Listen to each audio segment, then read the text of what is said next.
Big weekend in Chapel Hill, big weekend for Carolina football. No better person to take us through all aspects of Tar Heel football, especially practice like a pro, than Rick Steinbacher, who's done and seen it all, Jones, with Carolina football. Look, he can do whatever you want. He can go tackle you. He can coordinate things. He can announce things. Yeah. He'll do whatever you want. But right now he's here to talk to us. Rick, thanks for coming by. One thing I cannot do, Adam, is practice like a pro. I was never a pro. You could practice like a pro. Good point. Good point. I could try. No one we'll see at Kenan Stadium tomorrow, player-wise, has been a pro either. Yeah. But they're going to practice like a pro. Good point. right. Good point. What does that mean exactly, practice like? What is this event going to be? Yeah, it's pretty neat. Early on after Coach Belichick was here, Bub and I sat down with him and General Manager Michael Lombardi, and we were talking about spring game. And we talked about how, some schools do a spring game. Sometimes we have. Sometimes it's a spring showcase. Sometimes it's an open practice. And we just started talking to them. And I forget if it was Michael Lombardi or Bill Belichick's idea. And they said, yeah, let's do an open practice because the way we're going to practice here is going to be so much different. It's going to be more like an NFL team than a college team. So really the concept, Adam, was their idea. Coach Belichick and Michael Lombardi, let's let the fans come. Let's let them watch how we teach the players. Let's let them watch how we do individual drills. Let's let them watch some of the unique drills that they do that I've never even seen before. So it was their idea, and I think it'll be great. I think it'll be a lot of fun. It's going to be a beautiful day tomorrow, and it'll be a great chance to see this team get coached. And this is, I think we just want to make sure people understand, like there's not going to be like bounce houses and all. It is, you are coming to watch a practice, and you're just coming to see how the Tar Heels work. Is that an accurate description? Yes, but I think you'll really enjoy it if you come. Because this is how they did it at the New England Patriots. You're really coming to watch them practice. Now, we are going to kind of narrate what each period is. We'll say what they're doing. It'll be like, I think, 16 or 17 periods of practice. So we'll explain what each period is, and you'll be able to watch it. And it's really been a lot of fun for me. I mean, this team under Coach Belichick practices very differently than any college practice I've ever seen. And I've seen a lot under a lot of different coaches. The biggest thing for me is Coach Belichick himself.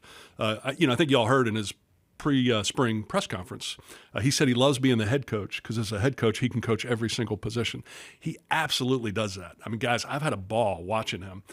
He's like in there with the offensive linemen, helping them roll their hips when they're pushing sleds. He's talking to quarterbacks about their reads and their progressions and how important it is to use all of them.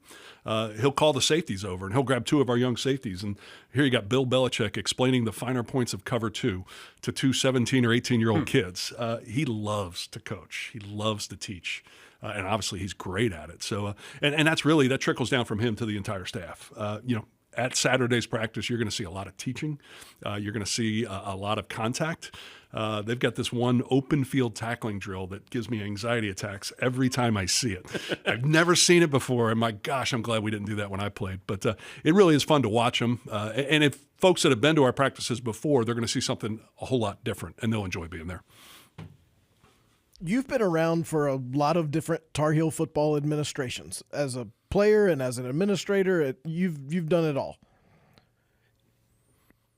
If doing it this way clearly is something that's advantageous for players, it sounds like to me like I think this would be awesome. Why doesn't everyone do it that way?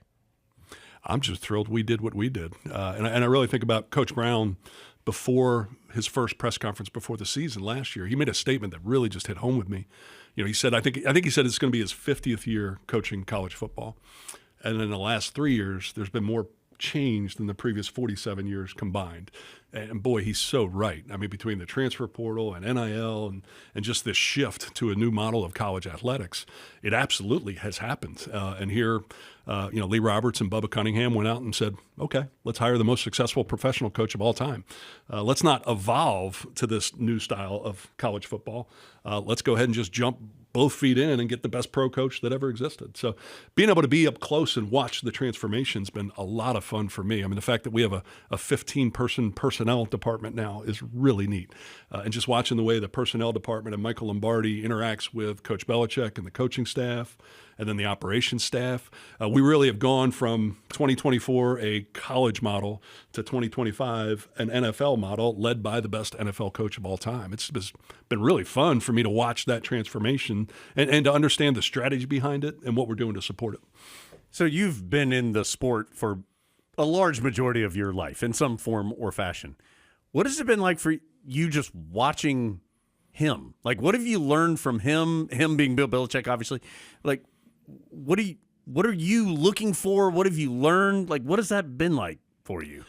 I got to give my dad a lot of credit. My dad loves to listen to you guys, and he loves to be on our message boards, and he loves to be on social media. That sounds dangerous, Tiny. The first time he heard about Belichick, he said, Rick, I heard y'all might hire Bill Belichick. And I'm trying not to divulge any information to my dad, so I kind of blew it off. And he goes, Rick, if y'all hire Bill Belichick, do you have any idea how much fun you're going to have? And he's been absolutely right. Bill is what you see on TV for all these years. He is just a no-nonsense, no drama, cut to the chase, awesome football coach who, again, loves the game and most importantly, loves to teach the game to the most skilled players there are. That's who he is. That's all he is. There's no drama involved. It's just, hey, every day we're going to get together. We're going to do our work. We're going to show up to work. We're going to go to work. I'll never forget his first team meeting. It was the end of kind of all the housekeeping stuff, where you talk about going to class and nutrition and compliance and all these other things. And he said, all right, now we're going to break for dinner. And when we come back from dinner, it's going to be all football. And football is football. And when it's football, it's all football. It was a brilliant statement. That's just the way he is. I mean, he loves the game. He loves to teach the game. And it's really been fun to watch him not only do what he does, but assemble a staff, many of which he knows and has worked with, and many others that he hasn't, to really implement what he wants to do. Lee Pace has mentioned a couple of historical nods that Coach Belichick has made to the history of Carolina football. I think that's something people maybe weren't expecting from him. What have you seen from him in that way, and why do you think that's important? He has walked the football center himself with James Sperling, gone back into storage closets that I'm not even sure I know we had them, and has, with James, hand-selected artifacts that have just been put in storage for many years. I mean, he saw a bronze bust of Don McCauley. He's like, why the heck is that not hanging in the football center? He really knows the history of Carolina football. He really, really wants to celebrate it, whether it's Choo Choo Justice or Don McCauley or Julius Peppers and Lawrence Taylor. I mean, we had them back for the Duke game. Part of my job that weekend was to take care of Julius Peppers and Lawrence Taylor. That was a blast. I've heard many, many Lawrence Taylor stories about his time on this campus. The only thing better than that is hearing Lawrence Taylor tell his own stories about his time on this campus. But it's really, I think it's been a tribute to Coach Belichick, really wanted to honor the history, really wanted to celebrate the past and then build on it. I mean, that video that just came out, I guess, yesterday, man, that thing's awesome. It's a fantastic nod to the history of Carolina football, interwoven with some New England Patriots stuff and some things that are going to happen here in the future. Do you want to tell us an LT story that you heard, Rick, from LT? I'm not going to tell an LT story. What is this show rated? Yeah, that's right. We can get a special rating for this interview. But I will, and if there's any former players listening, they will appreciate this. I had to pick him up at an airport in Johnston County because that's where the plane flew into. So it's like an hour and 15-minute drive. So just listening to him tell stories all the way back. He was with Paul Davis, one of his teammates, so I just could shut up and listen to him all day. But when we get close to campus, he says, hey, Rick, is Erringhouse Storm still there? So I drove him, not by Erringhouse Storm, I drove him in through the parking lot. I mean, he was like a kid on Christmas Eve. He was so excited to see Erringhouse Storm. So I won't tell any of the Erringhouse Storm stories. He was like, I can't believe it's still standing after what I did to this place. So did he say if he climbed up the outside? That's what everybody's thinking. Adam, Rick said he couldn't tell the story.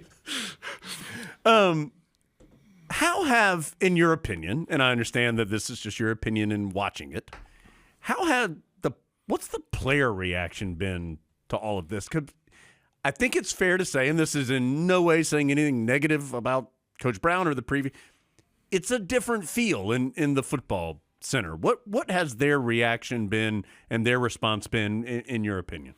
Yeah, well, let me build on what you said. I mean, I would never say anything negative about Coach Brown. I mean, I love that man. I tell people all the time, I owe just about everything that I am and I have to my mother, my father, and Mac Brown. I mean, he recruited me here. He coached me here. I got to work with him hand in hand for 6 years, which is one of the greatest joys of my career. I love that man, love what he's done for Carolina football, and love what he's done for college football. It's just been totally different. I mean, again, it's two totally different styles. I mean, Coach Brown is a traditional, awesome, Hall of Fame, national champion college football coach. I mean, that's what he knows. That's who he is. That's what he does. Coach Belichick, for the reasons we said earlier, I mean, the game has changed. It's become a professional sport. And Coach Belichick is just immediately infusing a professional model into doing it. So I think the players have enjoyed it. I will tell you, it's hard. I can relate to this. I wasn't in the best shape of my life my freshman and sophomore years. There's been a lot of throwing up out on the conditioning drills. Moses Cabrera has run these guys like crazy, but they got in better shape. Practices are longer. They end with conditioning. There's a lot more tackling. There's a lot more live hitting. So I think the guys have really risen to the challenge. They look tired when you see them around the football center, but I think they're really, really excited because they're putting in a lot of work. They're putting in a lot of hours, and I think they see themselves adapting to a new system and a new style of doing things. Okay, so if people are making their game plan for Saturday, when do they need to be where? What are the things they need to make sure they don't miss? Well, there's no way I can keep up with all of it. So go to goheels.com, but we got baseball, we got softball, Sunday we got women's lacrosse, we got men's golf, which we don't host many men's golf matches. So get to Findlay Golf Course on Saturday and check them out. There's tons of things to do. And again, one more tip of the hat to Coach Belichick. He was very intentional. He's like, the last thing I want to do is do a spring football event that competes with any other athletic events. So that's why we're not starting this thing till 6:30. Gates will open at 5:30. We'll have some things that are kind of cool for folks when they come in, and then we'll start the practice at 6:30. We'll be explaining what each period is at the end of the practice, and it will be long. At the end of the practice, there'll be an autograph session. We're going to let all the fans come down to we're going to do it the way they do it in the pros. We're going to let all the fans come down to the bottom of the stadium and then just encourage the players to go around and sign as many autographs as fast as they can as they're leaving the field. So it'll be a lot of fun. It's going to be a beautiful day in Kenan Stadium. And again, I think if you want to see a glimpse of how this team is preparing, the new players, I'm not even sure they're going to have numbers on Adam. So you might want to focus more on the coaching techniques and the styles than trying to figure out who's who. But I think it'll be a lot of fun for the people who come out. We will have concessions. We'll have merchandise. We'll have autograph cards, all that kind of stuff. All right, I have two quick questions, and then we'll be done. And I don't know if you know this answer. If the players aren't wearing numbers, how do they grade the tape? Like, seriously, how do they know who – do you know this answer? How do they know who does well and who doesn't? By the end of 2 practices, the coach knows every single player.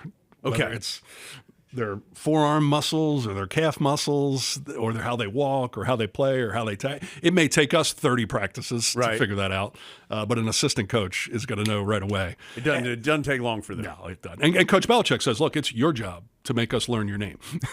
It's not our job. You need to make us learn your name by showing up on time, doing what you're supposed to do, being coachable, and making plays on the field. And if you do that, we're going to know who you are regardless of what you're wearing. All right, last thing for me.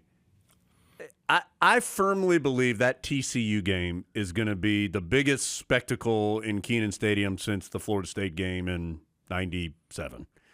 Like, what is your anticipation? And I understand, although I don't think some people don't seem to know this. Rick is not in charge of, like, the marketing and the game day experience anymore in Chapel Hill. Rick is always involved with football. But, like, what is your anticipation for that day? What do you think that day is going to be like? I think it's going to be awesome. I love night games in Kenan Stadium. I remember Coach Brown's first game back in Kenan Stadium against Miami in 2019. That was awesome. The fact that it's going to be on Monday night, that's just so cool. Coach Belichick's first game is Monday Night Football.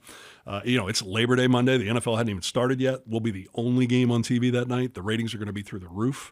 I really expect, our fans, we've crushed it in ticket sales. We've crushed it in every kind of fan response to Coach Belichick and this hire. So it's going to be packed. People are going to be here all day. It's Labor Day Monday. We are going to do a lot of different things with game day, the folks that are working on that now. We're going to be trying new and different things with traffic, new and different things around the stadium, new and different things with tailgating. So I think it's going to be awesome. I can't wait. I'm getting goosebumps thinking about it. It's September 1st. Can't get here soon enough.